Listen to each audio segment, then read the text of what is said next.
সংখ্যা, তাহলে আপনি কোটি কোটি নাগরিকত্বের কথা কি করে বলেন? প্লাস এই ৩১,০০০ নাগরিকত্বকে মানুষকে নাগরিকত্ব দিতে গেলে নতুন কোনো আইনের কোনো প্রয়োজন নেই। ভারতবর্ষে যা প্রচলিত আইন, সেই আইনে আরামসে দেওয়া যায়। আরামসে মানে আরামসে দেওয়া যায়। খামোখা বিভাজন রাজনীতি করার জন্য এই ধরনের একটা ধর্মীয় সম্প্রদায়কে টার্গেট করে আমরা মুসলমানদের দিব না, বাকি সবাইকে দিব, অর্থাৎ মুসলমান তারা অত্যাচারিত হয়ে এলেও তাদেরকে আমি জায়গা দেব না। এটা একটা স্বাধীন দেশের কখনো নিয়ম হতে পারে না। মনে করুন ইরান থেকে সালমান রুশদি, সে উৎখাত হয়ে ভারতবর্ষে এলো, তাকে কি আমরা জায়গা দেব না? কি দেব? মনে করুন পাকিস্তান থেকে শিয়ারা উৎখাত হয়ে এলো, কোনো জায়গা থেকে সুন্নিরা উৎখাত হয়ে এলো, তাদেরকে কি আমাদের জায়গা দেওয়া উচিত নয়? তারা তো অত্যাচারিত। মনে করুন চীন থেকে কেউ এলো, কোনো টিবেটান, তাদেরকে দেব না? মনে করুন শ্রীলঙ্কা থেকে কেউ এলো, তারা তো ভারতীয়, তাদেরকে জায়গা দেব না? মনে করুন ভুটান থেকে কেউ এলো, তাদের কি আমরা জায়গা দেব না? মনে করুন নেপাল থেকে কোনো হিন্দু এলো, তাদেরকে আমরা জায়গা দেব না? সেখানে কোনো গল্প নাই। তিনটে দেশ থেকে এলেই সেখানটাই সমস্যা। তারা বাংলাদেশ, তারা পাকিস্তান, তারা আফগানিস্তান। এই জায়গাটায় দাঁড়িয়ে কিন্তু আমরা বিরোধিতা করেছিলাম এবং আজও করছি, কারণ এটা একটা পুরো একটা ধোঁকাবাজি চলছে।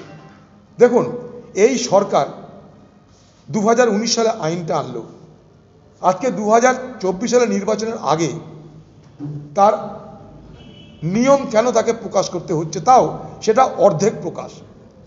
তারা বলছে পোর্টালে সব নাম লিপিবদ্ধ হবে। পোর্টাল কবে পাওয়া যাবে কেউ জানে না। পোর্টালে নাকি নাম লিপিবদ্ধ হবে। কী নাম লিপিবদ্ধ হবে, কার নাম লিপিবদ্ধ কেউ জানে না। আমরা সবাই এদেশের নাগরিক। স্বাধীনতার পর ভারতবর্ষের সংবিধান সবাইকে নাগরিকত্ব দিয়েছে যারা এদেশের মানুষ। তাই নতুন করে আজকে আরেকটা ধোঁকাবাজি হচ্ছে। কীরকম আপনাদের বুঝিয়ে দিই। ভারত সরকার বলছে 2014 সালের 31শে ডিসেম্বর পর্যন্ত যারা ধর্মীয় উৎপীড়নে উৎপীড়িত হয়ে, ধর্মীয় নির্যাতনে নির্যাতিত হয়ে যে সমস্ত অমুসলিম ভারতবর্ষে প্রবেশ করবে, তারা থেকে আমরা অবৈধ নাগরিক বলবো না। আচ্ছা, ভালো কথা। তারা বর্ডার ক্রস করে যদি ঢুকে যায়, তাদেরকে আমরা জায়গা দেব। মনে করুন অনেক হিন্দু বা অনেক অমুসলিম পাকিস্তানে, বাংলাদেশে, আফগানিস্তানে থাকতে পারে, তারা সব বর্ডার ক্রস করে আসবে কেন পালিয়ে? তারা তো এমনিও আসতে পারে আপনাদের কাছে সাহায্য চেয়ে। তাদের জন্য কিন্তু আইন নাই। তার মানে যাকে আইন পেতে হবে, নাগরিকত্ব পেতে হবে, তাই কিন্তু বর্ডার পার করে চুরি করে আসতে হবে বা অবৈধভাবে আসতে হবে। বড় অদ্ভুত আইন। ভারতবর্ষের এই সরকার নিজে এই ব্যাপারে দ্বিধায় ভুগছে। তা না হলে 2019 সালে যে আইনটা পাশ হলো, সেই আইন তার নিয়ম আনতে 5 বছর লাগলো কেন? তাও এই সরকার 9 বার সময় নিয়েছে। 9 বার এটার এক্সটেনশন করেছে, অর্থাৎ 9 বার করছি করব বলে 9 বার কাটিয়েছে। এখনো পর্যন্ত বলছে পোর্টালে সব নাম লিপিবদ্ধ করতে হবে অনলাইনে যারা চাই। শুধু স্বাভাবিকভাবে মেনে নিলাম যে যারা নাগরিকত্ব চাইছে নাগরিক আইনের নিয়ম অনুযায়ী তারা সব অমুসলিম, কিন্তু তাদের জন্য নির্ধারিত আছে 2014 সালের 31শে ডিসেম্বর পর্যন্ত। সেখানে দুটো শর্ত। এক, ধর্মীয় উৎপীড়নে উৎপীড়িত হয়ে, অর্থাৎ ধর্মীয় নির্যাতন। এবারে ধর্মীয় নির্যাতন প্রমাণ করবে কে? তারা যে ধর্মীয় নির্যাতনে আসছে এটা প্রমাণ করবে কে? তাদের জন্য নাকি কোনো ভিসা লাগবে না, কোনো পাসপোর্ট লাগবে না, কিছুই লাগবে না। শুধু এই 3 দেশ থেকে আসলেই হলো। মনে করুন এই 3 দেশের মাধ্যমে কোনো বিদেশি 3 দেশের বর্ডার পার হয়ে ভারতে ঢুকে বললো আমি সেখানে অত্যাচারিত, তাহলে তার নাগরিকত্ব দিয়ে দেওয়া হবে।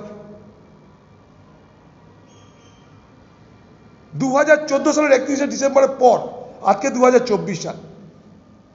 2014 থেকে 2024 সাল, গত 10 বছরে যারা অত্যাচারিত হয়ে আসবে তাদের জন্য কিন্তু আইন নেই। অথচ পার্লামেন্টে অমিত শাহ যখন বক্তৃতা দিচ্ছে, তখন এই 2014 সালের পর থেকে কোথায় কোথায় অত্যাচারিত হয়েছে আফগানিস্তান, পাকিস্তান, তার উদাহরণ তুলছে।